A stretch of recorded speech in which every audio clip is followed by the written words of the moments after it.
welcome again to the another lecture of solar photovoltaics principles, technologies and materials. So what we discussed in the last class is last lecture is we will just review that.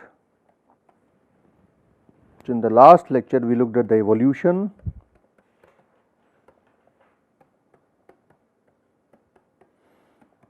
of solar PV technologies. There are three.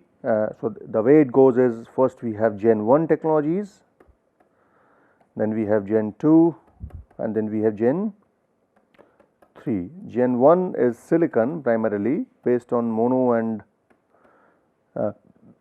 multi crystalline. Then we have gallium arsenide. Gen 2 will be thin film and multi-junction. Thin films would be CDT, CIGS, amorphous silicon and so on and so forth. Gen 3 will be with dye sensitized solar cells. So this is called as emerging or new PV, organic, perovskite.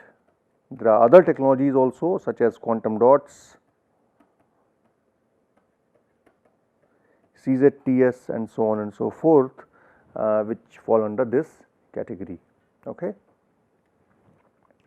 So now let us move to, so what we were doing in the last class, we were looking at the principles of cell design, and we said that optical depth should be high, the reflectivity should be low, there should be large built-in field for effective charge separation, junction should be closer to the surface, there should be small series and large shunt resistance, magnetic carrier's lifetime should be larger, small surface recombination velocity should be lower, band gap should be optimum so that you have maximum efficiency. So we are looking at, but most of the materials have band gaps between 1 to 1.7 eV, this is the range that you have. And then generally from the perspective of silicon, especially the emitter, which is the top layer, is heavily doped and base is lightly doped, and this helps in making better top contacts, because remember on top you have a limitation of having maximum. So if you have a device like this, so this is silicon, right? Silicon is a opaque material, the light comes from top. So you have to have very good contacts so that you can minimize the contact surface area on the surface, otherwise most of the light will get blocked. Okay. So if you, because metal is opaque, right, the problem with the metals is that metals are opaque to light. So when you are putting, suppose you put a whole layer of metal on top, then nothing is going to be absorbed. So what you want to instead do is that you want to minimize this coverage, and as a result we put in contacts which are at various places, and such that you have efficient current collection, so that you do not cover the whole surface with metal, you have only very little coverage of the surface. So that is why if you look at the top, you have these very thin lines running like this on silicon panels. These are grids basically, and they are arranged in such a manner so that you have minimum surface coverage, which allows maximum light penetration into the device. On the back, obviously, the back can be coated completely with metal, and this will give you very good collection in the base. So that is why silicon has certain design issues, which we will see later on. And these two of course are contradictory. If you want, if you have large built-in field for effective charge separation, generally that results in smaller lifetimes and diffusion lengths, and these two generally go as contradictory. We will see later on in the course. So you have to basically optimize various parameters. So device design parameters, generally you should have a good quality junction. So in case of silicon, it's N silicon and P silicon, so it's called as homojunction. In case of CIGS and CDS, for example, so CIGS is the P type material and this is the N type material. So the junction is of two different material, that is why it is called as a heterojunction. So homojunction is the junction between the similar materials. Heterojunction is the junction between the two different materials. So, in case of only silicon we have a homojunction, whereas in many other materials, in many other solar cell devices we have a heterojunction. Okay. And for a specific material, one needs to worry about what is the junction depth, what is the cell thickness, what is the doping level and the gradient of doping level, because doping level sometimes is not uniform. There has to be gradient in the doping level, especially from silicon perspective. There are some devices which require surface treatments to remove, for example, certain layers or to introduce surface. And of course, contacts, what kind of contacts you are going to choose. Remember, the contacts must be, in this case, the contacts must be ohmic. So, you cannot choose every material. Okay. So, for example, if this is the silicon device diagram,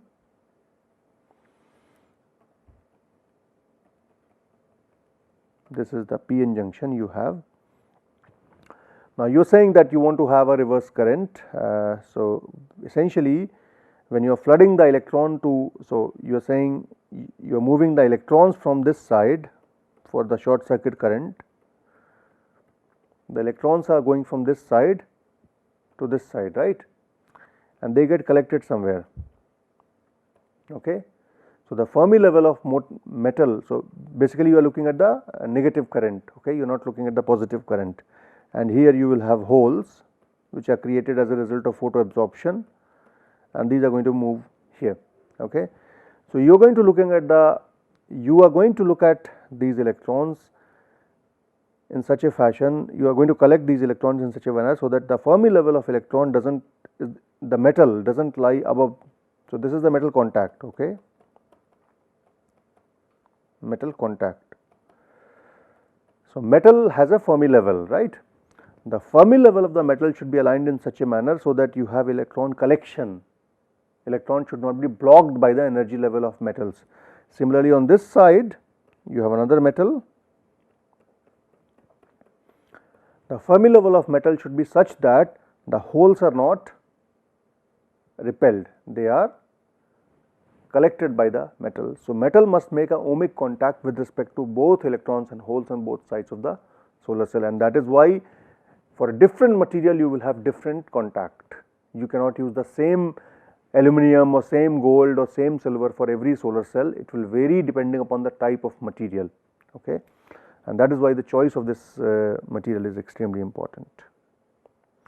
And then of course, we have this optical behavior of material. So, you do not have much control over it, but suppose if you are using silicon, silicon is a material with it has a poor absorbing capacity because of because it is an indirect band gap material, and it also tends to have recombination issues. Gallium arsenide on the other hand is a very good absorber, but it has high surface recombination.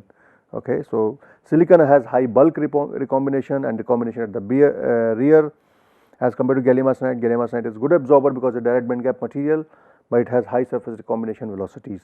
So, there are different issues with different materials which have to be overcome by adopting device fabrication strategies appropriately. So, let me now go to, we'll skip this part, we can I think go through this a little bit, this analysis of. So, if you do a simplified analysis of a PV device efficiency, let us say you have a power of 100 milliwatts per centimeter square, this is the input. Okay. So, if P in is equal to 100 milliwatts per centimeter square, this can be represented as Q into N photon into E average by Q. Okay. So, basically 100 milliwatts per centimeter square is nothing but product of number of photons into average photon energy. Okay. And I have put this Q in such a manner, so that I have average energy, number of photons and the electronic charge. This is essentially 1.6 into 10 to the minus 19 coulomb multiplied by number of photons is 4.5 into 10 to the power 17 centimeter cube per second. This is the photon flux, and this is 1.382 volt. okay, the average energy. So essentially this can now be equated as, this can now be equated with 72 milliamps per centimeter square into 1.382 volt, okay. And so if I write eta, this is equal to JSC divided by 72 milliamps per centimeter square multiplied by VOC divided by 1.382, both in volts, multiplied by fill factor, all right. Now this can be further broken down into, I can write JSC as Q Eg to infinity NPH, number of photons, dE, basically photon flux,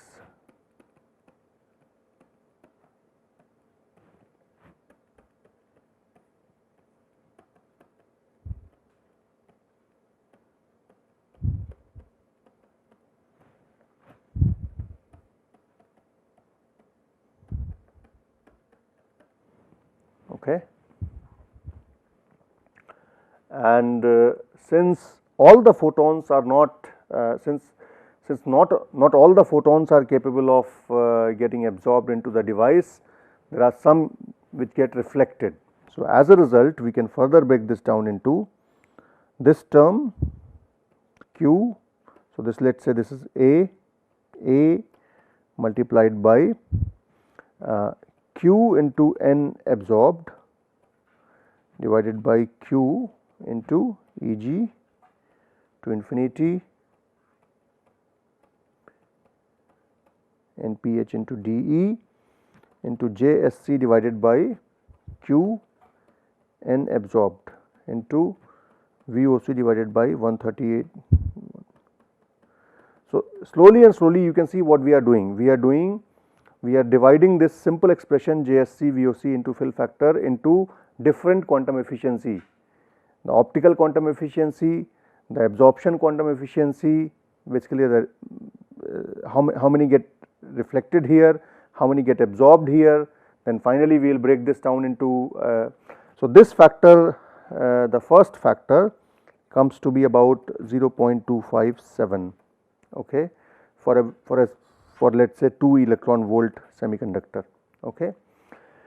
And if you talk of this factor, this will be approximately 19 milliamps per centimeter square for a 2 electron volt semiconductor.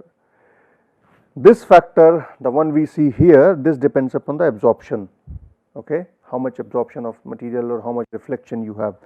So essentially what you can do is that you can break this thing into smaller quantum efficiency terms to look at each of them microscopically. So what basically we want to do here is, if you change the band gap, for example, you will increase this current, okay. If you reduce the band gap, you will increase this current.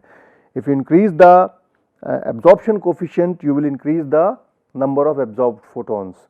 If you decrease the reflection, then again you increase the number of absorbed photons. So each of these terms, if you increase the, for example, if you change the band gap, you will change the VOC also, and this fill factor will depend upon the parasitic resistances that you will have in the device.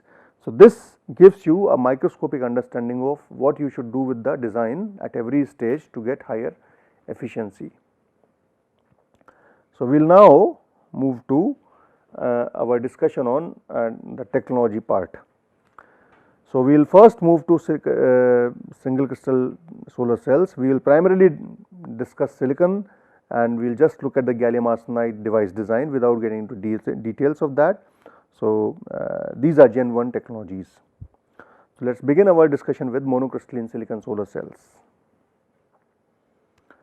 So silicon has two various technologies. In the silicon BV we have monocrystalline silicon solar cell, monocrystalline or single crystal solar cells, which means silicon is single crystal, there are no grain boundaries in the silicon. It has certain orientation. The wafer could be either 100 silicon or 111 silicon. So which means if you look at the wafer, the top surface is 100 plane. Okay. If you look at this, the top surface is 111 plane. Okay. This can be distinguished by conducting X-ray diffraction.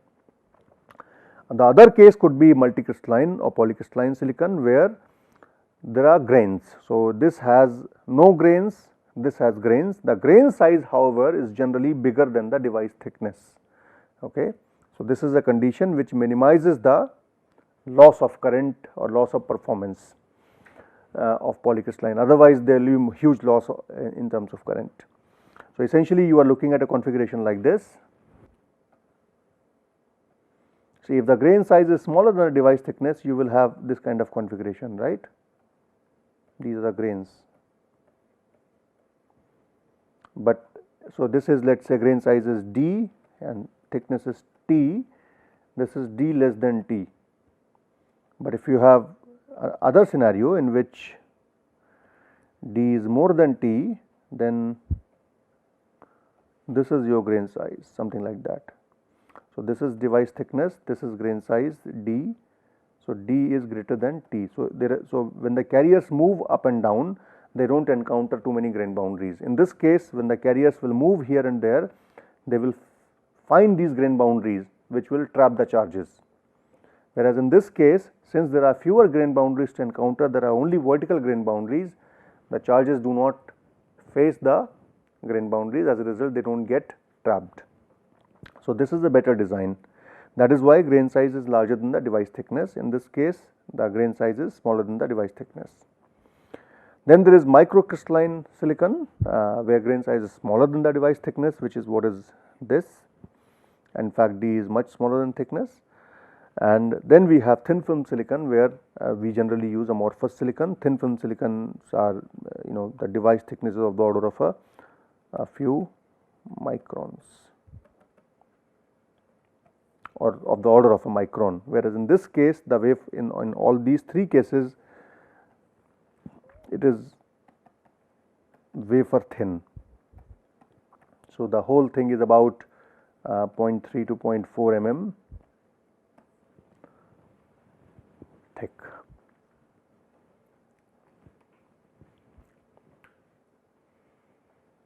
So, if you look at the numbers, these could be updated a little bit better. So, monocrystalline, for example, has efficiency of about 24.7% laboratory scale.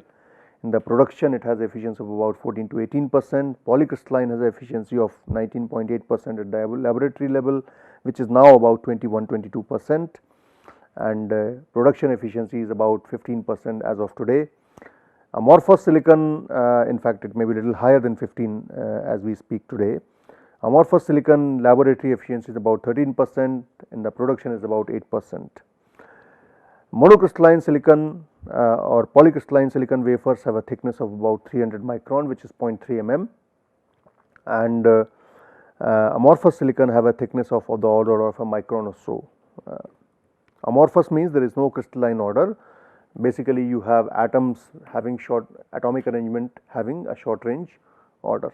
So, what is silicon? In terms of material, silicon has a diamond cubic structure, which is basically a face centered cubic structure, and so 4 silicon atoms make up a FCC lattice, and remaining 4 atoms are tetrahedrally coordinated by other silicon atoms in such a manner so that you have a diamond cubic structure. It is an indirect band gap semiconductor. As a result, it has poor absorption coefficient, and so essentially what it means is that you have, if you draw the EK diagram, so this is K, this is E. So, basically you can say this is your so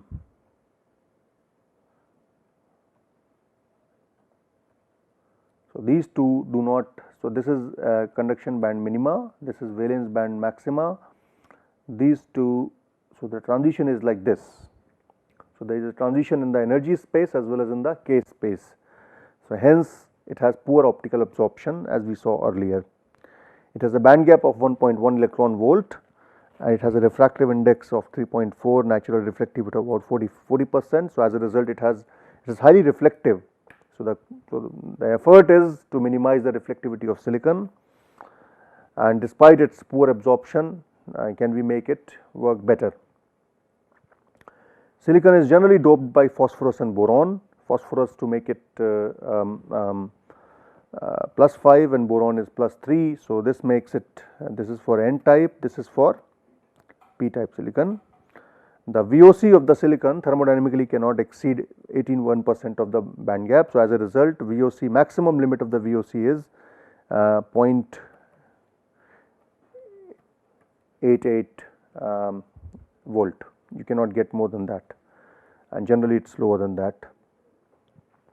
Carrier lifetimes in silicon, in case of highly pure silicon, the carrier lifetime can be up to 10,000 microsecond or 10 millisecond, whereas in case of doped semiconductor, when you dope, you introduce scattering centers, as a result the lifetime reduces.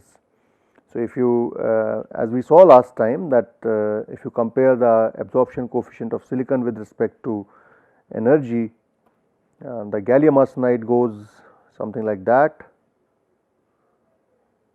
silicon goes as a much smaller band gap. So, this is silicon, this is gallium arsenide. Silicon has lower absorption coefficient due to virtue of it being indirect band gap semiconductor. Silicon also has recombination issues, and recombination is generally radiative. It could be trap assisted and also it could be Auger. So, generally recombination rate is given as delta n by tau n for N type carriers, and this is basically the average of 1 over tau plus 1 over tau rad, 1 over tau Shockley-Reed-Hall and 1 over. So, this is radiative recombination, this is Shockley-Reed-Hall and this is Auger. This we saw earlier also, right. And lightly doped silicon, P silicon, generally Shockley-Reed-Hall dominates at our room temperature, and it has a lifetime of about 10 microsecond. And lightly doped N silicon has a lifetime of 1 microsecond, and again it has Shockley-Reed-Hall domination. So, this is why in silicon, since in N silicon the lifetime is lower as compared to P silicon, the N side of the solar cell is kept thinner and the P side of the solar cell is kept thicker. Okay. So, that is why N side is kept on the top and P side is kept at the bottom in silicon solar cells. So, that is why N is thinner, which we call as emitter, and we make P as thicker, which is called as base. However, if you heavily dope silicon, there is a tendency for Auger processes to dominate, and one needs to also optimize the surface recombination in comparison to the bulk recombination in silicon. So, recombination needs to be understood well to make a device with better performance. And if you look at the carrier transport in silicon, silicon has higher electron, so as a result of lifetime, the mobility of electrons in P silicon is higher as compared to holes in the N silicon for the same doping level. So, for example, electron mobility in P silicon is 1500 centimeter square volt second to roughly 70 centimeter square volt second. This is the range within which mobility varies, whereas in case of holes, it is 500 to 50. So, P silicon having higher mobility again is a reason why P side should be made thicker. So, as a result you have longer minority carrier diffusion length in P silicon, that is why P silicon is made thicker. So, this is the configuration generally we have. We have N type being made thinner and P type being made thicker, and then since the light comes from top, the top contacts have to be put in such a manner so that they do not cover the surface, they are sparsely located. So, this is the design criteria for silicon solar cell, that because of diffusion lengths and lifetimes and mobility and of course the diffusivities, again you can see the same trend goes in the diffusivities also. Diffusivity of electron is higher as compared to hole. So, this is for P silicon and this is for N silicon. So, that is why P type, which is the base, is far thicker as compared to emitter, which is the top, and you will put electrodes on top in such a manner so that these electrodes do not completely cover the surface, yet the electron collection is efficient. Okay.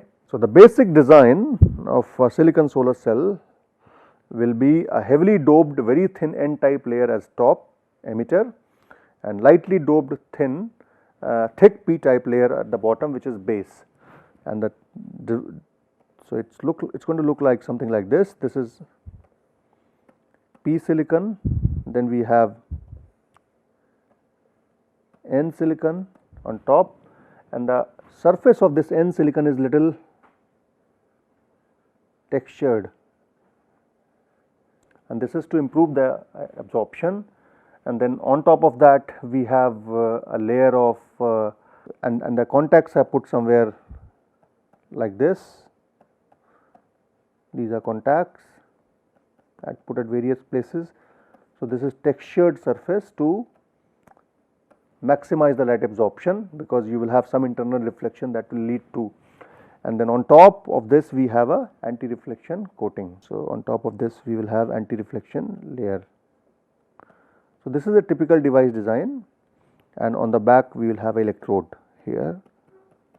This is back metal, this is top metal. So, we will look at the more details of silicon in the next lecture. So, what we have done in this lecture is just looked at the PV technologies from the perspective of silicon, what are the material design consideration, and so on and so forth. We will continue this in the next class with more discussion. Thank you.